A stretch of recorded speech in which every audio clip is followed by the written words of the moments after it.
Odd timing for this mining pool coming from MinerStat at pool.ms. They launched this pretty much over the weekend, and it is Ethereum and Ethereum Classic.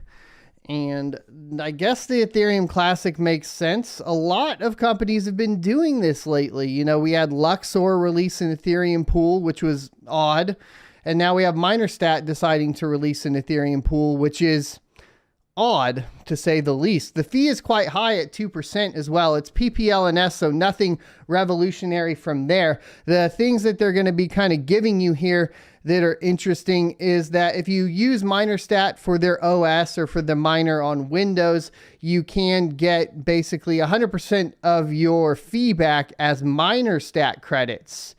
I'm not sure exactly what MinerStat credits give you other than maybe allowing you to run rigs, right? So essentially, if you're not familiar, a lot of these operating systems, you have to pay a certain amount to utilize them, usually over a certain amount of rigs or whatever that may be.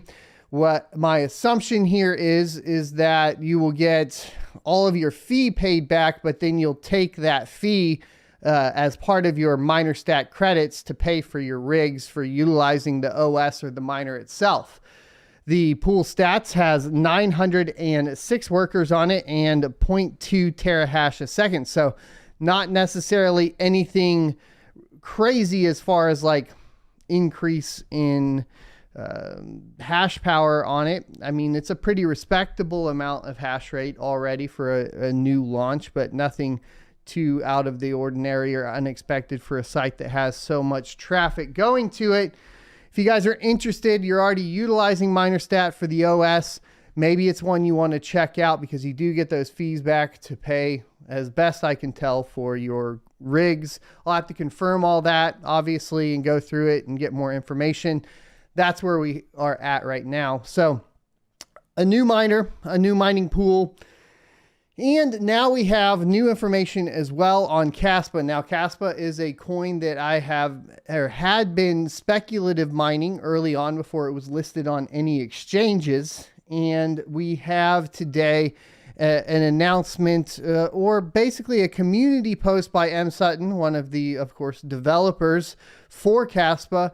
And he's talking about moving the actual programming language over from Golang to Rust. So let's get into it. Let's hear what he has to say, and then we'll kind of chit chat about it. So in a community post on the 3rd of July, he said, "Hello, everyone in our community.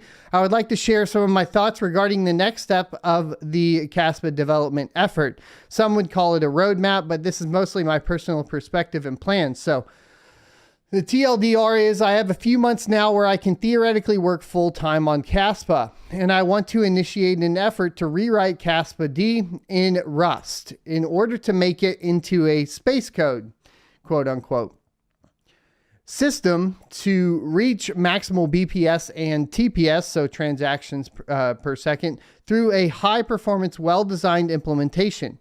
Likewise, he said that @someone235 can join this effort to some degree, and he believes others will follow. Here's the longer story. In order to reach physical throughput limits and higher block rates, we believe Kaspa needs to be rewritten in a performance-oriented programming language and with a performance-oriented mindset. The current code base carries on its back years of research and development efforts and uncertainty. Now that we have a stable and working real-world and world-scale network, it is time to put the pieces back together in the purest form. For being a world-leading financial system as Kaspa wishes to be, the code base should transform to the ultimate level of quality and performance. The main goals of such a rewrite, warning, this might become technical. So here you go. Number 1, higher efficiency and tighter performance. The Rust programming language has the right balance for writing a system like Kaspa or Kaspa D, the daemon, essentially. Kaspa daemon. Anyways, so with low-level memory management on the one hand, contrary to the currently used Golang, which is garbage collection based, and high expressiveness on the other hand, async, await, etc. Not to mention the large and mature crypto Rust ecosystem. To max BPS and TPS.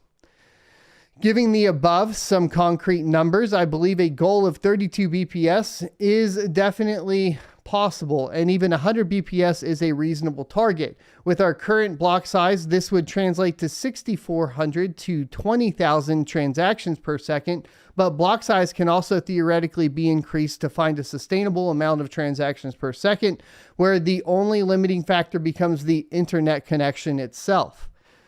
3. Simplified and modularized code base. Rewriting will make the code base more approachable for newcomers. My feeling is that the core of the current Kaspa code base is hard to figure out for newcomers and is a bit obfuscated. Up until now, all code contributors to Kaspa from non-core members are still in the external realms of the code base, such as the RPC API and related services. 4. Incorporation of pending features. New features and upgrades can be taken into consideration without the overhead of making many changes to an existing code base. Examples include RPC API or API redesign, archival nodes, and possibly P2P support for a subnet of such. Header pruning, smart contract ground laying work, and more. 5. Documentation. I think this one's actually a big one, but it's last. Throughout the rewrite process, we can define and follow a standard for high-level documentation of the various sub-protocols and algorithms in the system. This can make it possible to outsource the effort of completing the white paper to other members of the community, relieving the burden from us. I believe the vast majority of this task can be done in 4 to 6 months of full-time development. Obviously, such a heavy effort requires appropriate funding and well-defined milestones, as well as a community-appointed trust group, the Dev Fund Committee, excluding myself, to monitor the process. I called on the community to discuss this initiative and its value to find ways to compensate and encourage this effort, which I believe to be vital for Kaspa's long-term ambitions. So the TLDR is essentially going to be moving from Golang, like we talked about earlier, to Rust. From my perspective, I think Rust is superior from a programming language perspective. I also think that it is kind of ubiquitous, meaning like as far as like getting more developers outside, like volunteer work, all that sort of stuff, commits, help for the community themselves to build out. I think that moving this direction would be great. Some of the downsides, though, obviously, is time to develop, things going wrong. And from the miner perspective and wallet perspective and exchange perspectives, you know, that can be a bumpy road where when you're doing a huge change like this, you end up, you know, having nodes go down, people not updating nodes, people never updating their nodes ever again, and losing, of course, some of your decentralization. These are the types of worrisome things that could happen with a change like this. In my humble opinion, I think that it should be done. Obviously, like I said, most important to me would be the documentation, because if you can get good documentation while you're putting all of this together, you have the opportunity for more people to come into the project and help out.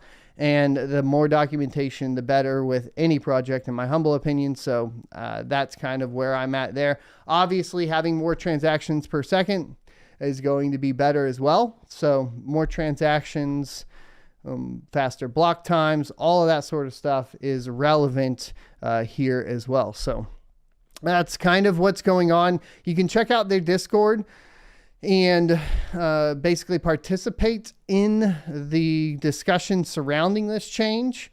And I would encourage you to do so, especially if you have any knowledge or, you know, programming knowledge or anything to offer to the team. That would be even extra beneficial. Thanks for checking out this clip from the Crypto Mining Show. You can check out the full episode here or more crypto content down here. Also, I'd like you to check out my locals page at sonofatech.locals.com, where you can become a member for free or choose to be a $5 a month supporter that unlocks additional content.